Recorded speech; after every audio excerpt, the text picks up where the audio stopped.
नमस्कार, मैं आलम शेख, सहायक प्राध्यापक हिंदी विभाग, मधुपुर कॉलेज मधुपुर। आज का यह व्याख्यान हमारे महाविद्यालय के हिंदी कोर सेमेस्टर 5 के विद्यार्थियों के लिए है। आज हम लोग भारतीय काव्य शास्त्र के अनुसार काव्य लक्षण पर चर्चा करेंगे। काव्य लक्षण पर संस्कृत विद्वानों ने, हिंदी आलोचकों ने और पाश्चात्य विद्वानों ने अपने अपने मत दिए हैं। इस व्याख्यान के अंतर्गत हम लोग संस्कृत विद्वान द्वारा काव्य लक्षण पर दिए गए उनके मतों पर चर्चा करेंगे। काव्य लक्षण जैसे नाम से ज्ञात होता है कि इसके अंतर्गत काव्य के लक्षणों के बारे में चर्चा की जाएगी। किन लक्षणों के आधार पर किसी भी रचना को काव्य की संज्ञा दी जाती है।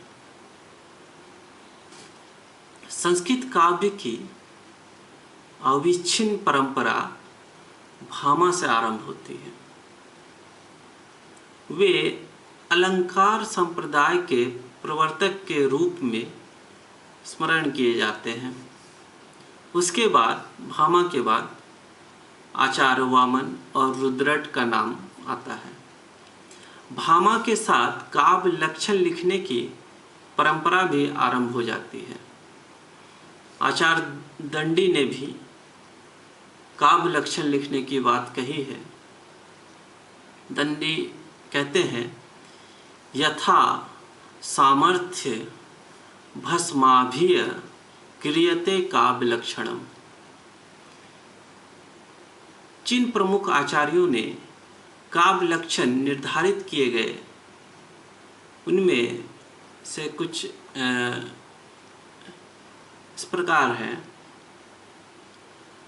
आचार्य भामा ने कहा है काव्य लक्षण के बारे में,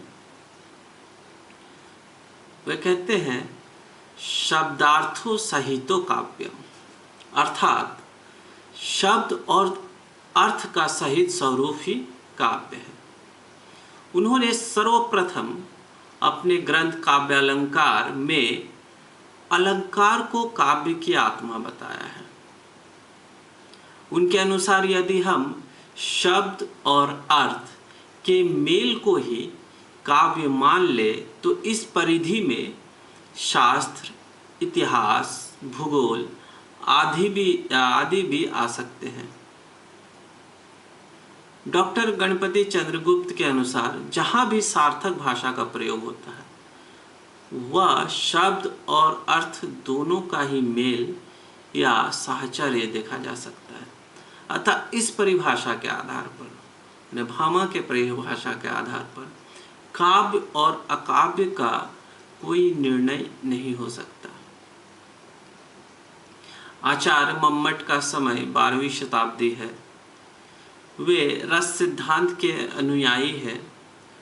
वे रस को अंगी मानते हैं तथा गुण आदि को रस का उपकरण मानते हैं। वे अपने ग्रंथ काव्य प्रकाश में लिखते हैं, ये रस संयोगिनो धर्मा शौर्यदम इवात्मनः। ये रस संयोगिनो धर्मा शौर्यदम इवात्मनः उत्कर्ष हेतुवरस्ते सयुसवल स्थितियो गुणः। उत्कर्ष हेतुवरस्ते सयुसवल स्थितियो गुणः। उन्होंने काव्य की परिभाषा देते हुए कहा है, तदर्शो शब्दार्थो सगुणावलंकृत पुनः क्यापि। तदर्शो शब्दार्थो सगुणावलंकृत पुनः क्वापि। अर्थात उनके अनुसार वह शब्द और अर्थ जो दोष रहित हो और गुण से मंडित हो, चाहे वह अलंकार से रहित हो, काव्य कहलाता है। दोष का परिहार पहली शर्त है। जैसे अंधा, लंगड़ा, काना मनुष्य सुंदर नहीं माना जा सकता, वैसे ही श्रुति कटुत्व, क्लिष्ट तत्व, अश्लील तत्व, भ्रमात्व आदि दोषों से युक्त काव्य सुंदर नहीं कहा जा सकता। गुणों का होना दूसरी शर्त है। जिस प्रकार आकार प्रकार से निर्दोष होने के साथ ही यदि मनुष्य वीरत्व, औदार्य, शील, विनय आदि गुणों से युक्त भी हो तो उसके व्यक्तित्व का आकर्षण बढ़ जाता है, अर्थात उनके गुण के आधार पर उनकी जो थोड़ी बहुत खामियां हैं वो छिप जाती है। उसी प्रकार निर्दोष होने के साथ यदि काव्य में ओज, माधुर्य, प्रसाद आदि गुणों का भी समावेश हो तो काव्य सौंदर्य द्विगुणित हो जाता है। एक तो निर्दोष, उस पे ये सारे ओज, प्रसाद, ये सारे गुण काव्य की शोभा को और बढ़ा देता है। जहाँ तक अलंकारों का प्रश्न है, वे हो तो ठीक, ना हो तो उससे कोई विशेष हानि नहीं है।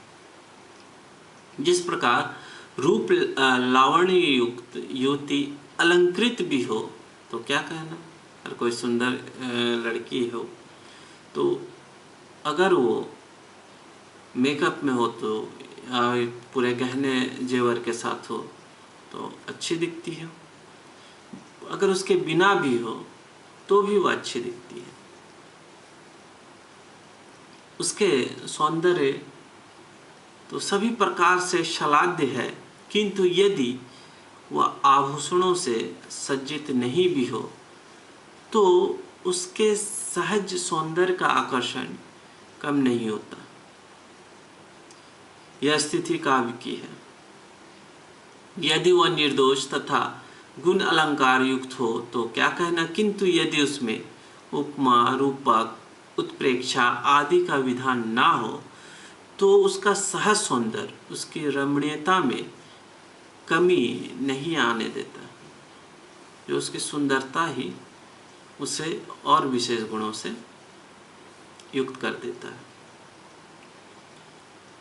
परवर्ती आचार्यों ने मम्मट के काव्य लक्षण की आलोचना की है, किंतु उनकी आलोचना में तत्व की बात कम, स्पर्धाजन्य पांडित्य प्रदर्शन अधिक है।